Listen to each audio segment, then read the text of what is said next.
Rungnogo naharjagui tongo madhyamik tei kuchuk madhyamikni test exam. Ayang teiba baisa phasingke rungnokni thungkholao loud speaker riwui khorang kotorke bodolo haplaima panda. Rungnok tei hapangni obotei samungno nugui sisi hwnui tongbaikha amchaini sinainongnai lokro.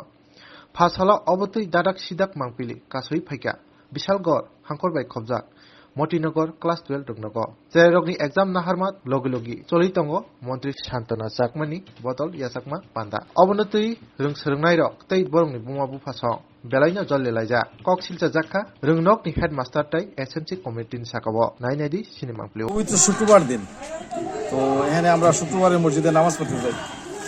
এই মুহূর্তে আমরা শুনলাম যে আমাদের সমাজ কল্যাণ দপ্তরের সমাজ শিক্ষামন্ত্রী শান্তনু চাকমাজি আমাদের এই মতিনগর হাই সেকেন্ডারি স্কুলে আইছেন। পরক্ষণে এখানে একটা প্রোগ্রাম, তারা নাকি শ্রেণীকক্ষ উদ্বোধন করব, আর কি উদ্বোধন করবো। তো এই জায়গার মধ্যে আমাদের গ্রামবাসীর আমাদের থেকে প্রশ্ন, এই জায়গার মধ্যে আজকে শুনলাম 12-এর পরীক্ষা চলছে, একটা মাধ্যমিকের পরীক্ষা চলছে স্কুলের মধ্যে, এই অবস্থার মধ্যে টেস্ট পরীক্ষা চলছে, আর এখানের মধ্যে গান বাজনা আওয়াজ 3-4টা মাইক লাগা রাখছে, বক্স লাগা রাখছে। কি সমাজ শিক্ষা, এই নিয়ে শিক্ষা ব্যবস্থার অবস্থা, এই নিয়ে শিক্ষা ব্যবস্থার হাল, এই নিয়ে ছাত্রছাত্রীদের দরদি, এই নিয়ে এলাকাবাসীর দরদি। এর জন্যই কি এই গ্রামের পূর্বপুরুষ যারা আছে এই প্রতিষ্ঠান তৈরি করেছিল এই কাজ করবার লেগা। আমি বিশেষ করে এই স্কুলের যিনি HM আছেন ওনারা আমি এর জন্য দায়ী করি। অতি অবিলম্বে শিক্ষা দপ্তরকে আমি বলবো তার বিরুদ্ধে অ্যাকশন নেওয়ার জন্য। এটা কোন স্কুল? এটা মতিনগর হাই সেকেন্ডারি স্কুল। আজকে কোন ক্লাসের পরীক্ষা চলছে? আজকে 12-এর ক্লাসের পরীক্ষা চলছে। কি পরীক্ষা? টেস্ট পরীক্ষা চলছে। এই অনুষ্ঠানটা মানে কার? সরকারি অনুষ্ঠানটা তো সরকারি প্রোগ্রাম, যেহেতু সরকারি মন্ত্রী মিনিস্টার এখানে আইছেন, সরকারি প্রোগ্রাম। মিনিস্টার তো সম্ভবত অবগত আছেন কিনা জানি না, কিন্তু ওনারা জানাইতেন সম্ভবত উনি সেইভাবে এই প্রোগ্রামটা নিতেন না। তার জন্য দায়ী HM, তার জন্য দায়ী SMC কমিটি, যে কমিটি পরিচালনা করেন এই স্কুলকে, তার জন্য আমি তাদেরকে এই গ্রামের পক্ষ থেকে এলাকাবাসীর পক্ষ থেকে তাদেরকে দায়ী করা হলো। পরীক্ষা আর অনুষ্ঠান কি একসঙ্গেই চলছে? একসঙ্গে চলছে।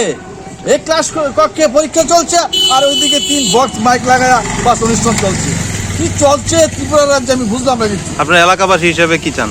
এলাকা হিসেবে এই যে বিষয়টা, এটা আমরা নিন্দা জানাই, ঘৃণা জানাই, আর এটার কোনো ভাষা প্রকাশ করতে পারেন। একসাথে কি পরীক্ষা শিক্ষা চলবো, আর একসাথে কি নাচ গান চলবো, অনুষ্ঠান চলবো, এরকম ইতিহাস আমার জানা নাই। কম বেশি আলোচনা করবো না, শুধু এটুকু বলতে চাই যে আমাদের সরকার জন্ম থেকে মৃত্যু পর্যন্ত বিভিন্ন স্কিম আমাদের রয়েছে। তার মধ্যে আমাদের ছাত্রছাত্রীদের জন্য বিভিন্ন স্কিম রয়েছে, বিশেষ করে গরিব যারা রয়েছে, যারা অন্তোদয় পরিবার রয়েছে, যে অন্তোদয় ব্যক্তি পর্যন্ত আমাদের সরকার উদ্দেশ্য কি, যে অন্তোদয় ব্যক্তিকে ভীষণ সারি থেকে সামনের সারিতে নিয়ে আসা। সেই লক্ষ্যে আমাদের কেন্দ্র সরকার এবং রাজ্য সরকার কাজ করছে। তার মধ্যে যেমন আমাদের যে ফান্ড রয়েছে, জুভেনাইল জাস্টিস ফান্ড, তার মাধ্যমে কি হয় যে অনেক সময় দেখা যায় আমাদের গরিব বাচ্চাদের গার্জিয়ান মারা গেছে, অভিভাবক মারা গেছে, সেই ক্ষেত্রে কি হয়, পড়াশোনা করতে অসুবিধে হয়। অনেক সময় দেখা যায় সঠিকভাবে পড়াশোনা করতে পারে না, ড্রপ আউট হয়। সেই সময় আমাদের কি দরকার, যে একটা বাচ্চা যাতে সুস্থভাবে ভালোভাবে পড়াশোনা করতে পারে। তো তার জন্য আমাদের দপ্তর থেকে, আমাদের দপ্তর সোশ্যাল এডুকেশন ডিপার্টমেন্ট থেকে আমরা মান্থলি 4,000 আমরা দিতে পারি। তো সেটা অনেকেই জানে না। তো আমাদের প্রতিটি ছাত্রকে জেনে নিতে হবে, অভিভাবকদের জেনে নিতে হবে, এবং আমাদের গ্রামে গঞ্জে পাহাড়ে শহরে প্রত্যেকে জানতে হবে আমাদের গরিব জনগণের জন্য, গরিব পরিবারের জন্য সরকার স্কিম করেছে যে একটা গরিব বাচ্চার যে গার্জিয়ান থাকবে না, সে পড়াশোনার ক্ষেত্রে প্রতি মাসে 4,000 টাকা পাবে।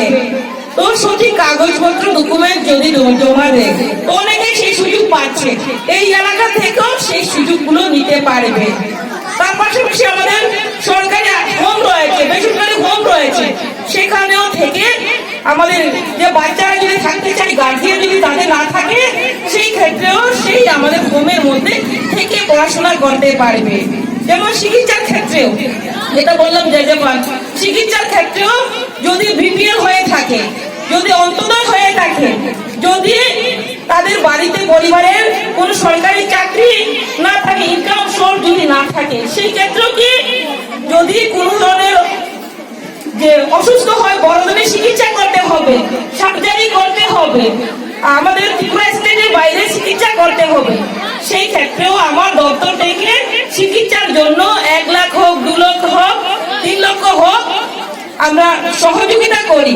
তো সেটাও অনেকেই জানে না, তো সেটা আপনাদের জেনে নিতে হবে। অনেক গরিব ব্যক্তি সেই সুযোগগুলো নিতে পারবে এবং সেই সুযোগগুলো যদি পায়